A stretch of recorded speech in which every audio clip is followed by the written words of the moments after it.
Hey YouTubers, thank you so much for checking out today's video. For those of you that don't know me, my name is Trish with Just Dance, and today I'm gonna help you improve your technique in the Bolero.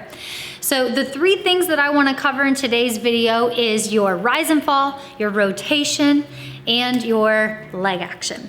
So let's go ahead and get to it. Join me out on the dance floor, and here we go. So rise and fall in the Bolero, I'm gonna start as the leader, and when I talk about the rise and fall for the leader, it's gonna be slightly different than the rise and fall for the follower. But the main thing that you wanna keep in mind is in Bolero, rise and fall is mostly body rise, not foot rise. Because, especially as the leader, we wanna make sure that we're nice and grounded throughout this dance. So today, I'm really only gonna be using a basic step to go through these three different techniques that I'm covering. So as the leader, when we dance our basic, I'm gonna turn sideways so you can see my rise and fall better. When I shift my weight and on my one, I'm gonna bring my feet together on the two, and that's when the rise begins, is on count two. So as I come up through my leg, that allows my free leg to come underneath me. Now notice that my right heel is off the ground, but my left heel is still down. This is gonna help me to stay nice and grounded for my partner so that I can be a sturdy leader. From here, I just shift my foot back to take my small step, and then I'm gonna do a drifting action today. So I'm extending through and shifting the weight forward. I'm back down into my knees. So I'm ready to restart my rise and fall on the next side. Going over to the right, we shift the weight. We rise through the body, but we again keep that standing foot. My right foot is nice and planted. I'm not pushing up onto the toes. Extend that leg forward, and then we can lower and drift back. So again, we have 1, 2, 3, 4. 1, 2, 3, 4. 1, 2. Now, for my followers, we can sometimes go up onto our toes and really exaggerate our actions that way. And as long as the leader is staying nice and grounded, this will help you both with your balance and stability throughout. So I'll demonstrate it both ways. The follower can do the natural opposite as the leader, whereas keeping that free, the supporting leg down as we step. 1, 2, 3, 4, or we can 1, 2, we can go up a little bit onto our toes. 3, 4, 1, 2, and just a small lift. Again, when we do go up onto our toes occasionally, we're not going way up onto the toes. We're gonna be towards the balls of our feet. So of course we're poised forward, but our heels are not very far from the ground. So again, that looks like this. 1, 2, 3, 4, 1, 2, small lift. I'm gonna show you from a different angle. We have 1, 2, 3, 4. So as soon as my foot gets underneath me and my legs are straight, I'm gonna lift up slightly as I extend and take my step, shifting the weight. 1, 2, slight lift, and that pushes me forward onto my step. So that is your rise and fall for both leader and follower. This should carry out through all the patterns and movements you're dancing in the Bolero. So the next thing I want to talk about is your rotation. Rotation is very important. When we dance, we don't want to keep our shoulders and hips parallel to each other the entire time, or at all really. We're constantly rotating the upper body in opposition of the hips. So again, I'm gonna take that same basic, but now I'm gonna turn it as the leader, and I want you to really focus on how I'm rotating the body. So it looks like this. 1, 2, 3, 4. 1, 2, 3, 4. 1. It's almost like a wind up. 3, 4. And it's kind of the tango element of this dance. As you may or may not know, Bolero is a hybrid dance of 3 different dances mixed together. Waltz, tango, and rumba. Crazy, I know. So a lot of the rotation feels a little bit like tango. It causes for contra actions and contra checks, and that is the tango essence of the Bolero. So let's talk a little bit more about how the rotation works now that I've showed it to you. So when we step to the side, again, I'm going to turn backwards, and I'm doing the leader's part first. I want to create a stretch with my partner to create a counterbalance. So that's why I'm going to add this wind up, and it's going to help us with rotating our basic. So we step to the left, leads. We go 1. As I step, my left side, my rib cage, shoulder, and hip, knee are all in alignment together.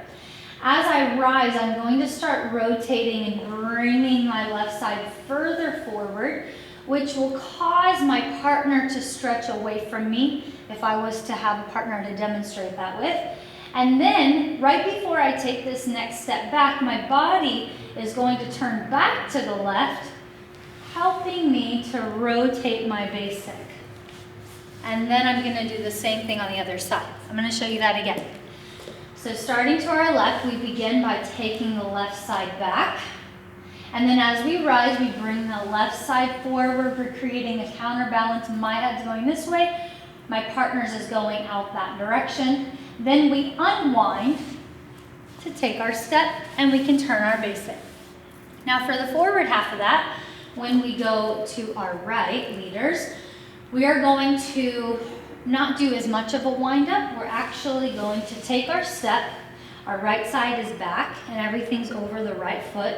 As we rise, our body is simply going to turn to the left, bringing our right side forward to initiate a left turning basic. So again, that goes like this. 1, rise and rotate. 2, step 3, 4, and back to our prepped position to go to the left. Now, let's put both of those actions together. Here we go.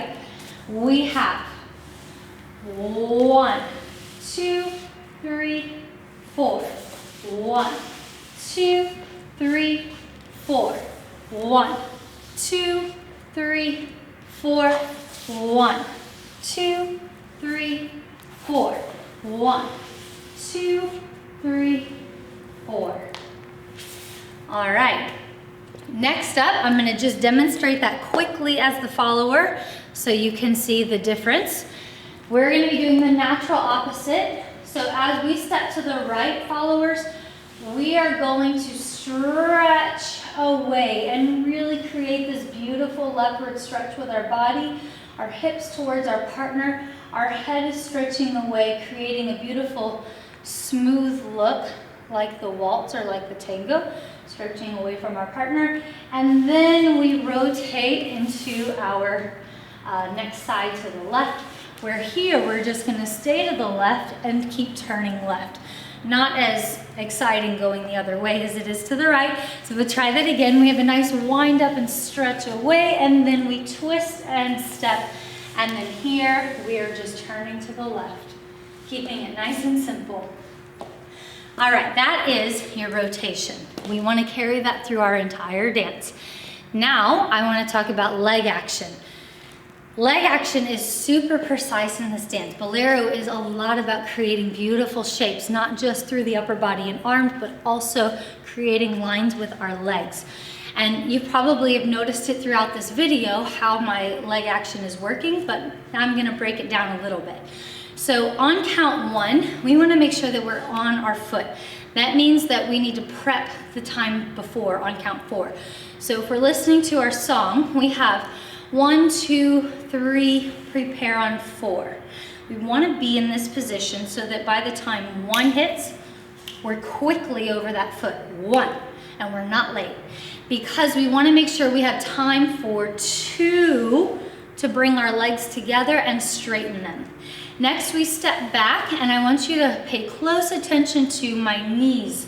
They come together. So from this whole line to where my leg separates, it's very straight and tight together. So we're not stepping way big where our legs are apart here. That's going to make it hard to balance. So you want to make sure that the tops of your thighs are squeezing together when you reach back, so that whenever you lower your heel, your knees can touch and you have a nice extended leg in front of you. Now we're gonna drift into a lunging action. So that my left foot's gonna extend forward as I push through the right foot and the right leg straightens, left leg is bent. From here, I prepare for my one again.